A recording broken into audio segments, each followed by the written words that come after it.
তো এবার আমরা আসি গলজি বডি নিয়ে। গলজি বডি মেনলি এটা অ্যানিমাল সেলের পার্ট। আর এই যে গলজি বডি, এটার স্ট্রাকচারটা একটু দেখি আমরা।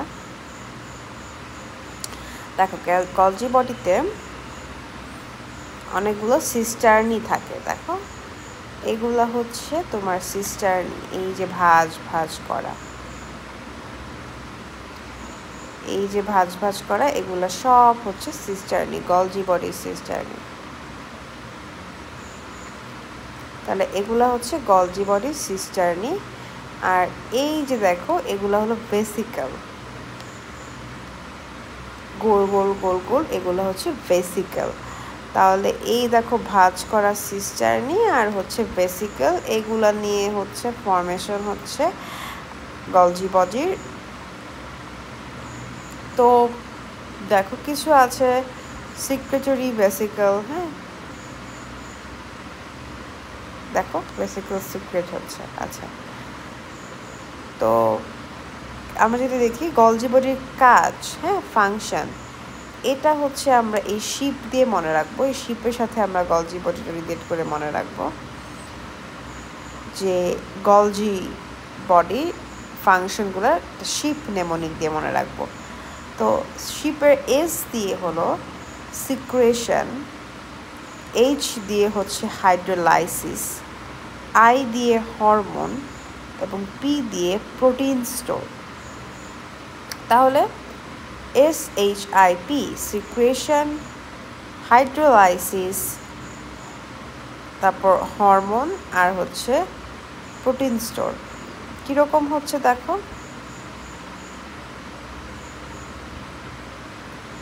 এস দিয়ে কিছু হরমোন সিক্রেশন হচ্ছে অ্যান্ড আদার সাবস্টেন্স সিক্রেশন হচ্ছে, তারপর হাইড্রোলাইসিস হচ্ছে and protein synthesis, protein storage হচ্ছে। ঠিক আছে, তাহলে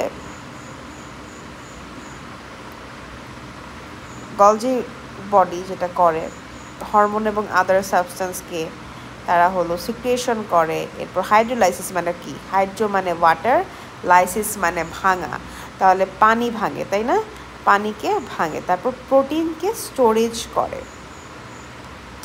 তাহলে এই হচ্ছে mainly Golgi body. Golgi body থেকে আমাদের আর তেমন কিছু নেই।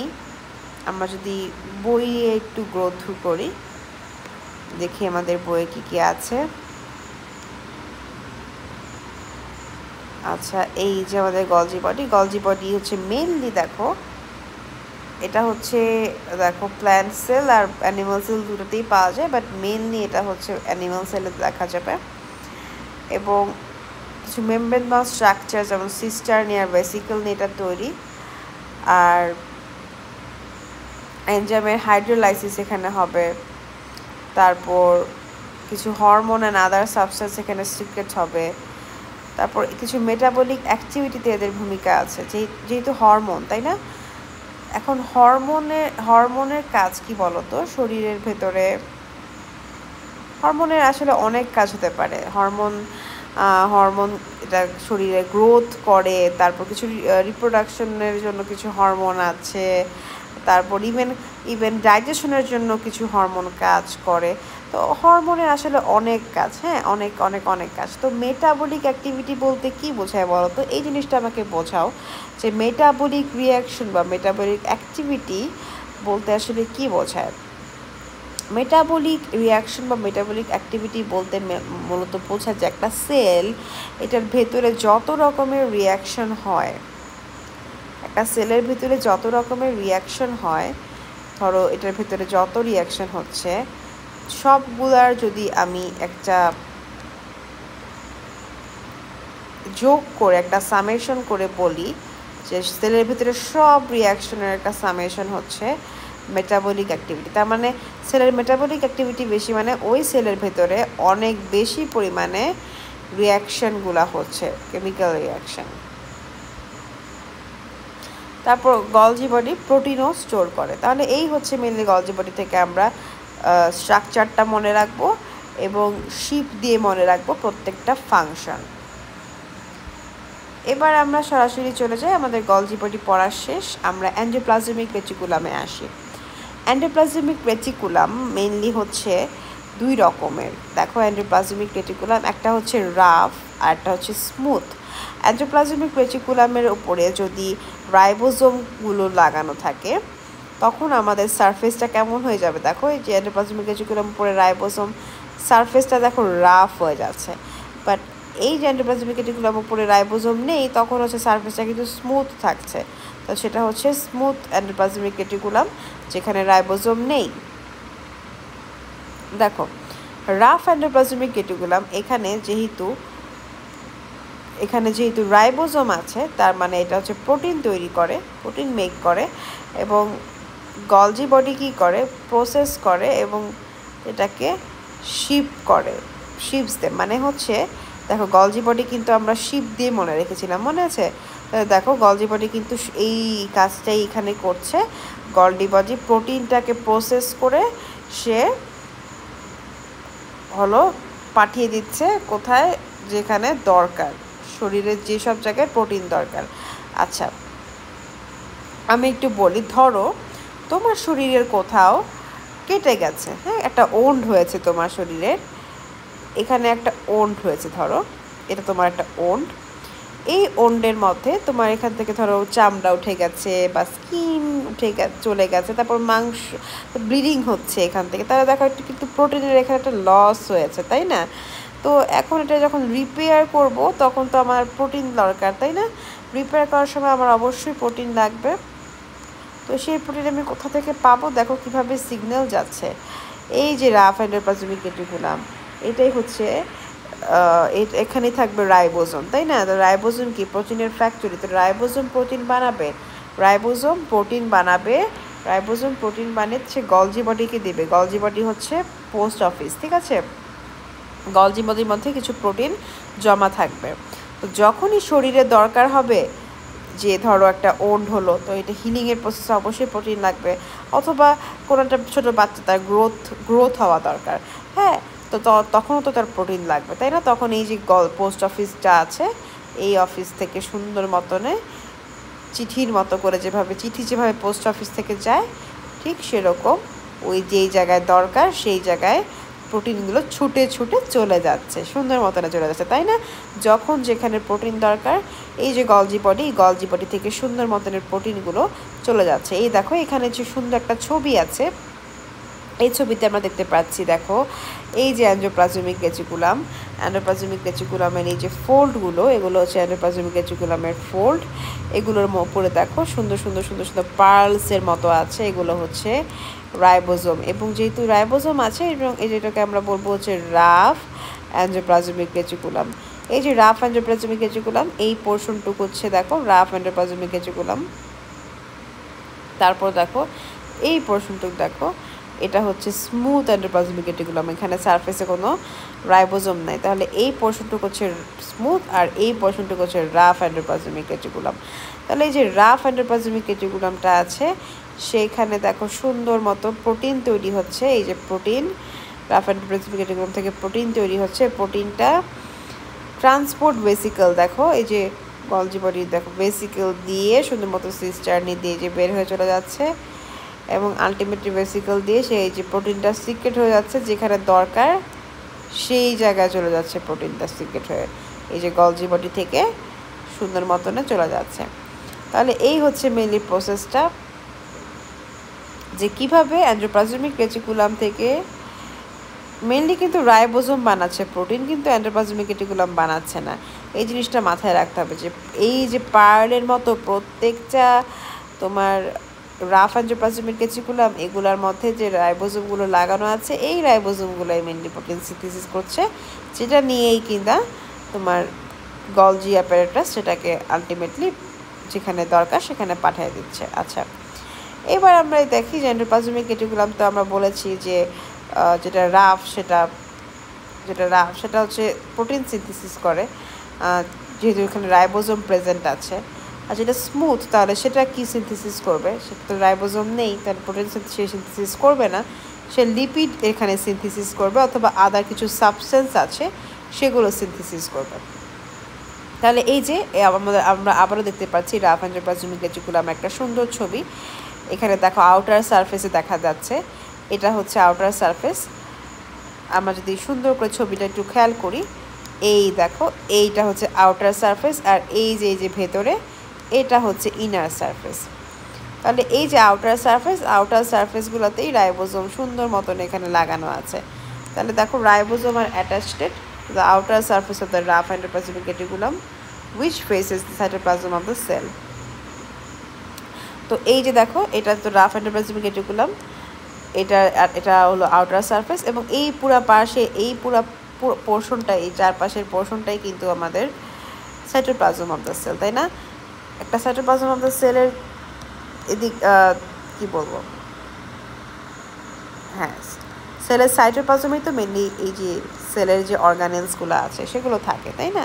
তাহলে এই পুরাটাই চারপাশে থাকবে হচ্ছে তোমার সাইটোপ্লাজম, এবং তার মাঝখানে এন্ডোপ্লাজমিক রেটিকুলাম, এবং সাইটোপ্লাজমের দিকে বা আউটার সারফেসে এই রাইবোজোমগুলো থাকবে। Ribosome R responsible for protein synthesis, যেটা আমরা বলেছি। এখানে দেখো ট্রান্সপোর্ট ভেসিকেল আছে আমাদের এন্ডোপ্লাজমিক রেটিকুলামের, ট্রান্সপোর্ট ভেসিকেল, এগুলা দিয়ে সে যে গলজি অ্যাপারেটাসে প্রোটিন ট্রান্সপোর্ট করছে। Sometimes endoplasmic reticulum is stretched up to cytoplasmic membrane cell. আচ্ছা কিছু দেখার সময় দেখা যায় যে এন্ডোপ্লাজমিক রেটিকুলামটা এই যে আমরা যদি সেলের মধ্যে এন্ডোপ্লাজমিক রেটিকুলামের যে অবস্থানটা সেটা যদি একটু খেয়াল করি,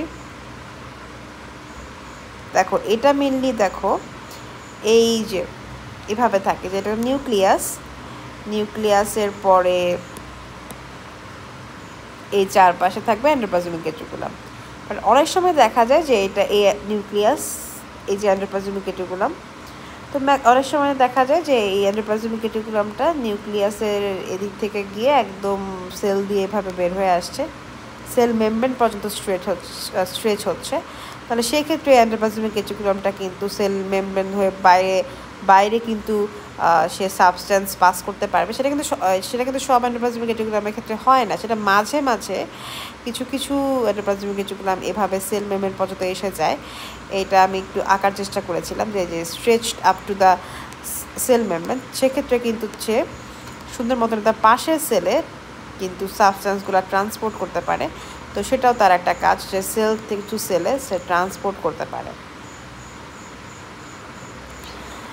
এই যে প্লাস এন্ডোপ্লাজমিক রেটিকুলাম আর কি করতে পারে, মাইটোকন্ড্রিয়া, ভ্যাকুল, এগুলো বানাতে সে হেল্প করে আচ্ছা, তো এবার আমরা আসি ভ্যাকুলে। এই দেখো ভ্যাকুল কি সেলের ভেতরে যেই তোমার ফাঁকা যে একটা ক্যাভিটি টাইপের জায়গা, হ্যাঁ এগুলো হচ্ছে ভ্যাকুল। দেখো প্ল্যান্ট সেলের ক্ষেত্রে একটা অ্যানিম্যাল সেলের মধ্যে পার্থক্য সে আমরা পিচ্চিকাল থেকে পড়ে আসছি। দেখো অ্যানিম্যাল সেলের মধ্যে দেখো এই যে কোনো সেল ওয়াল নেই, প্ল্যান্ট সেলের মধ্যে দেখো যে গ্রিন কালারের কত সুন্দর একটা সেল ওয়াল দেওয়া আছে। তারপর আমরা দেখব অ্যানিম্যাল সেলের নিউক্লিয়াসটা একদম সেন্টারলি প্লেস থাকবে, প্ল্যান্ট সেলটা একটু এই পাশে আছে, কারণ প্ল্যান্ট সেলের মধ্যে যে ভ্যাকিউলটা সেটা কত বড় ভ্যাকিউল, ঠিক আছে? তো এই যে ভ্যাকিউল, এই ভ্যাকিউলের মধ্যে কি থাকে, দেখো সেল স্যাপ থাকে, তারপর দেখো কার্বোহাইড্রেট, প্রোটিন, মানে আমরা যা খাই সেই সমস্ত খাবারগুলা, তারপর ইনঅর্গানিক সল্ট, এগুলা সব হচ্ছে আমাদের এই সেল স্যাপের মধ্যে জমা থাকে। এখন এই হচ্ছে আমার ভ্যাকিউলের ভেতরেই থাকে সেল স্যাপ। তো এটা হচ্ছে একটা ইম্পর্টেন্ট এমসিকিউ, যে সেল স্যাপটা কোথায় থাকে, এটা হচ্ছে ভ্যাকিউলের ভেতরে থাকে। তারপরে আমরা লাইসোসোমে আসি। লাইসোসোমের ব্যাপারটা কি, এটা হচ্ছে লাইসোসোম যেটা সেলকে জার্মস থেকে রক্ষা করে। তো সেটা কিভাবে করে, আমরা দেখো সুন্দর একটা লাইসোসোমের ছবি আছে এখানে। লাইসোসোম একটা গোল একটা অর্গানেল, তাই না? এবং তার চারপাশে আছে মেমব্রেন, ভেতরে হচ্ছে এনজাইম। মেমব্রেন দেখো পিঙ্ক কালারের দেখিয়েছে এখানে, এত সুন্দর একটা মেমব্রেন। ভেতরে হচ্ছে এই দেখো এই ভেতরে একটু খুলে দেখিয়েছে আর কি, কেটে আর কি মেমব্রেনটাকে সরিয়ে এই পোর্শনে ভেতরে এনজাইম দেখানো হয়েছে। তো মেনলি এই এনজাইমটাই জার্মসকে হচ্ছে তোমার কিল করে। আর এই এনজাইম যাতে আমাদের নিজের সেলকে, যেহেতু আসলে সেলের একটা অর্গানেল, তো সেল নিজের সেলকে যাতে ডাইজেস্ট করে না ফেলে, এই এনজাইম থেকে আমাদের অর্গানেলকে বাঁচানোর জন্য, বাকিদেরকে বাঁচানোর জন্য এনজাইমসটা প্রোটেক্ট থাকে মেমব্রেন দিয়ে, so other organelles don't get digested. আর এনজাইমস হচ্ছে জার্মসগুলো কিল করার জন্য ভেতরে সবসময় জমা থাকে। তো লাইসোসোমে ভেতরে থাকবে হচ্ছে এনজাইম, যেটা কিনা একটা মেমব্রেন দিয়ে সারাউন্ডেড থাকবে, এবং এই মেমব্রেন দিয়ে সারাউন্ডেড থাকলে কি হবে, একটা মেমব্রেন দিয়ে প্রোটেক্টেড থাকছে, এনজাইমস আর protected by membrane, so the other organelles don't get digested. তো যখন অক্সিজেন কমে যাচ্ছে তখন membranes of the lysosome is destroyed, organelles adjacent the lysosome is destroyed. আচ্ছা, তো এই যে যখন আমাদের হাইপোক্সিয়া ডেভেলপ করে, ধরো একটা সেল, সে তো মেনলি আমাদের প্রত্যেকটা সেলে তো আমরা জানি যে প্রত্যেকটা সেলে আর্টারিওল বলতে পারো, যে অক্সিজেন সাপ্লাই করে, তাই না? অক্সিজেন সাপ্লাই করে অক্সিজেন দিয়ে তো সেলগুলো বেঁচে থাকে। তো তো দেখো অক্সিজেন হচ্ছে সে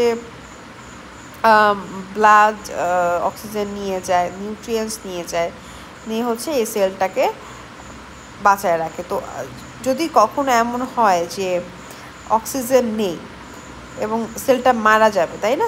অক্সিজেন অভাবে তো অবশ্যই সেল মারা যাবে। সেই যে মারা যাওয়ার প্রসেসটা, সেটাই এখানে চেয়েও ব্যাখ্যা করা হয়েছে, যে যখন অক্সিজেন নাই, অক্সিজেন এখান থেকে চলে যাচ্ছে, তখন কি হচ্ছে, অক্সিজেন ধরো নেই, তখন কী হবে, যে সেলের ভেতরে যে লাইসোসোমগুলো আছে, এই লাইসোসোমের মেমব্রেনগুলো ডেস্ট্রয় হয়ে যাবে, এবং মেমব্রেনগুলো ডেস্ট্রয় হয়ে গেলে এই যে পুরা সেলের মধ্যে এই এনজাইমটা, যেটা কিনা জার্ম কিল করার জন্য ছিল, এই এনজাইমটা পুরা সেলে ভরে যাবে।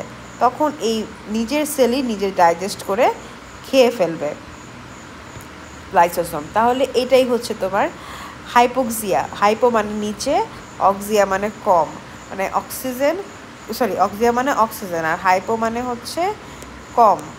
হ্যাঁ, হাইপো মানে কম আর অক্সিয়া মানে অক্সিজেন। তাহলে হাইপোক্সিয়া, অক্সিজেন যখন কম হবে তখন এই স্টেটে কি হবে, একদম পুরা সেলের আশেপাশে, এই যে লাইসোসোমের আশেপাশে যে অর্গানেলসগুলো আছে সেগুলো টোটালি ডেস্ট্রয় হয়ে যাবে, সেলটাও মারা যাবে।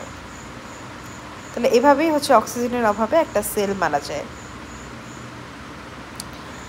তারপর দেখো, এই যে আমি আগে বলেছিলাম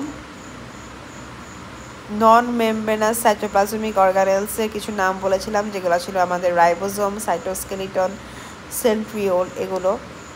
তো এই তিনটা বাদে যত ধরনের অর্গানেলস আছে সেলের, সেগুলো সবই হচ্ছে মেমব্রেন বাউন্ড অর্গানেলস। আচ্ছা, তারপর দেখো mitochondria and chloroplast once lived independently. সেটা তো আমি আগেও বলেছি। দেখো একটা সেল, সে যখন একটা মাইটোকন্ড্রিয়াকে দেখলো যে ইন্ডিপেন্ডেন্টলি বাঁচতে পারে মাইটোকন্ড্রিয়া, তাকে সে সুন্দর মতন খেয়ে ফেললো। খাওয়ার পরে দেখো এই যে সেলের ভেতরে তারা ঢুকে পড়ে। এটাই হচ্ছে কোর্স অফ ইভলিউশন। তো সেটার প্রুফ কি? এই কোর্স অফ ইভলিউশনের প্রুফ হচ্ছে মাইটোকন্ড্রিয়া এবং ক্লোরোপ্লাস্ট এই দুটারই হচ্ছে তার নিজস্ব ডিএনএ এবং ক্রোমোজোম আছে। যেহেতু তার একটা ডিএনএ আছে, তাহলে তার জেনেটিক এক্সপ্রেশন আছে, তাই না? আর রাইবোজোম আছে, তার মানে কি তার প্রোটিন সিনথেসিস হচ্ছে। তো ডিএনএ আছে, তার মানে তার ক্রাইটেরিয়া আছে নিজস্ব, আর রাইবোজোম আছে, তার মানে তার প্রোটিন সিনথেসিস হচ্ছে। তাহলে কি হচ্ছে দেখো তো, যে সেই মাইটোকন্ড্রিয়া ক্লোরোপ্লাস্ট কিন্তু ইন্ডিপেন্ডেন্টলি থাকতে পারে, কিন্তু প্রোটিন সে নিজেই সিনথেসিস করতে পারছে, তার গ্রোথ সে নিজেই নিশ্চিত করতে পারছে, তাহলে কিন্তু তারা ইন্ডিপেন্ডেন্ট থাকতে পারে, তাই না? তাহলে কোর্স অফ ইভলিউশনে তারা আস্তে আস্তে সেলের ভিতরে ঢুকেছে। ওয়ান্স আপন আ টাইম তারা কিন্তু বাইরে ইন্ডিপেন্ডেন্টলি থাকতে পারত। আচ্ছা, একটা জিনিস তোমাদের একটু বলে রাখি, এই যে ডিএনএ থেকে কিভাবে আমাদের যেই ক্রাইটেরিয়াগুলো শরীরের সেগুলো আসে। ব্যাপারটা হচ্ছে এরকম, যে ডিএনএ থেকে আরএনএ ফরমেশন হয়। আমাদের শরীরের ভেতরে ডিএনএ থেকে আরএনএ ফরমেশন হয়, এবং আরএনএ থেকে আলটিমেটলি প্রোটিন ফরমেশন হয়। এই কাজটাই মেনলি রাইবোজোম করে থাকে। এবং দেখো এই যে আরএনএ থেকে প্রোটিন তৈরি হচ্ছে, এই প্রোটিনই আমাদের গ্রোথ, তারপর সেলুলার গ্রোথ, মানে তারপর অন্যান্য সমস্ত কাজে, শরীর গঠনে, হ্যাঁ, আমাদের শরীরের স্ট্রাকচারে, বডি স্ট্রাকচারে সমস্ত কাজে এই প্রোটিনটা হেল্প করছে। দেখো যে কারো যদি প্রোটিন হচ্ছে, তাই না, আমাদের স্কিন, হেয়ার, নেলস সব, এগুলো সবই তো প্রোটিন দিয়ে তৈরি। তাহলে হচ্ছে আমাদের সমস্ত ক্রাইটেরিয়া কিন্তু প্রোটিনের মাধ্যমে হচ্ছে, কি বলবো, এটা এক্সপ্রেস হচ্ছে, তাই না, প্রকাশ পাচ্ছে প্রোটিনের মাধ্যমে। বাট এগুলো কোডিং কোথায় করা ছিল? ডিএনএতে করা ছিল, তাই না? ডিএনএ থেকে আরএনএতে কনভার্ট হয়েছে। আরএনএ যখন রাইবোজোমের ভিতরে ঢুকেছে, তখন রাইবোজোম আরএনএকে প্রোটিনে কনভার্ট করেছে। তাহলে কি ডিএনএ কিন্তু বলে দিচ্ছে যে আমরা কোন ধরনের, আমাদের এই মানুষটার শরীরে কোন ধরনের প্রোটিন জেনারেট হবে। তো এটাই হচ্ছে মেনলি। আচ্ছা।